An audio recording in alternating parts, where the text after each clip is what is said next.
soy Genoveva Flores. Ahora vamos a explicar la relación entre las crisis económicas de los años 70, 80 y 90 y los acontecimientos políticos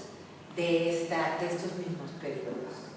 Empezaríamos por decir, donde nos quedamos en el video anterior, que para 1970 el modelo económico estaba agotado y teníamos serios problemas para sostener la economía proteccionista que había caracterizado al desarrollo estabilizador. Además, el mundo había cambiado y había un fuerte impulso en términos globales para reducir los aranceles para la importación de productos, y en ese entonces se comenzaba a hablar de un acuerdo generalizado de liberar las fronteras. Esta desarticulación de la economía va a ser crisis en 1976, al final del sexenio de Luis Echeverría, y se manifiesta como una devaluación del valor del peso frente al dólar, que resultó de gran impacto porque durante todo el desarrollo estabilizador la paridad se había mantenido más o menos estable, y aquí hay un fuerte tropiezo del valor del peso frente al dólar. La manera como se sale de esta crisis es con un préstamo internacional por un tesoro que se había descubierto, que son las reservas de petróleo que estaban en el sureste del país, particularmente Cantarell y en la zona de Campeche. En 1982, al final del sexenio de José López Portillo, tenemos una nueva crisis derivada de la caída internacional de los precios del petróleo y de que durante el sexenio de José López Portillo se había hecho depender toda la economía mexicana de las exportaciones del petróleo.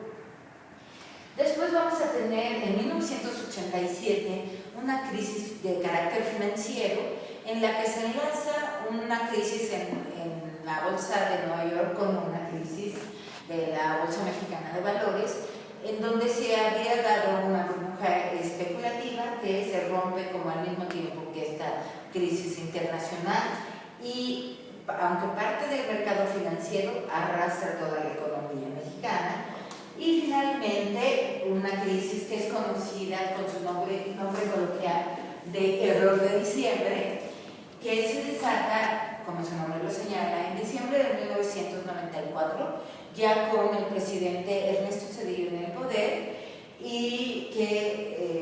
que sume en problemas muy fuertes a la población mexicana, que estaba, digamos, a la que se le había otorgado como a manos llenas los créditos de carros, de viviendas, hasta de tiendas de autoservicio. Es una crisis de la que se sale con con compartir la deuda de los bancos con toda la población. Es una crisis cuyo costo todavía estamos pagando. Pero más allá de los temas económicos, me importa explicar cómo esta sucesión de crisis tuvieron un impacto importante en la esfera política. Me quiero referir a la crisis de 1982. Esta crisis tuvo un impacto especial en la frontera de México, dado que hubo de nuevo una poderosa devaluación de nuestra moneda frente al dólar, y fueron específicamente afectados los pequeños y medianos empresarios de la frontera. Esto da como consecuencia que en 1983, cuando se dan elecciones locales, es decir, para alcaldes, por primera vez y con la legislación electoral que teníamos entonces, las capitales de Chihuahua y Durango, así como importantes ciudades como Ciudad Juárez y Ciudad Obregón en Sonora, son ganadas por la oposición panista. Y lo que llama la atención es que los candidatos que ganan para estas alcaldías no son panistas tradicionales, sino pequeños y medianos empresarios que se meten al mundo de la política, ya no a través del PRI, que había sido como su marco tradicional, sino a través del PAN. Esto da pie a unas elecciones para la gobernatura de Chihuahua en 1986,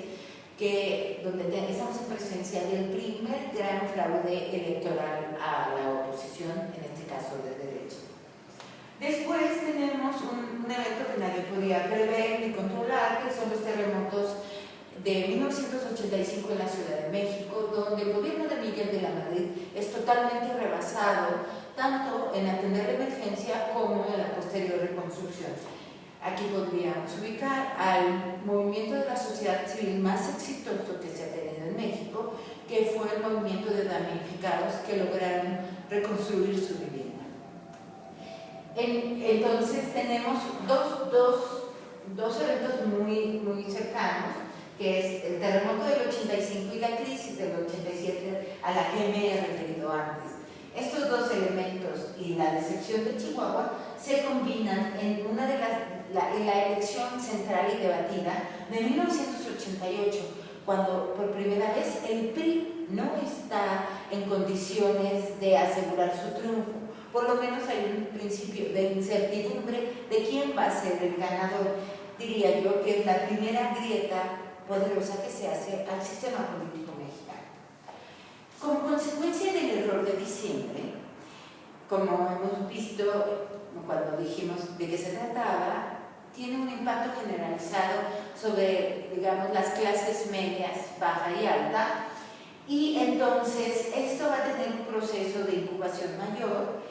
que va finalmente a desembocar en que las elecciones del año 2000, con panistas del perfil que habíamos visto en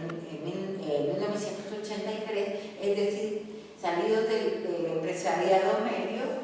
llegan al poder por la vía de las elecciones y se inicia un proceso de alternancia de partidos que de nuevo ha llevado en el 2013 al PRI al poder, pero con 2 sexenios intermedios de gobiernos del PAN.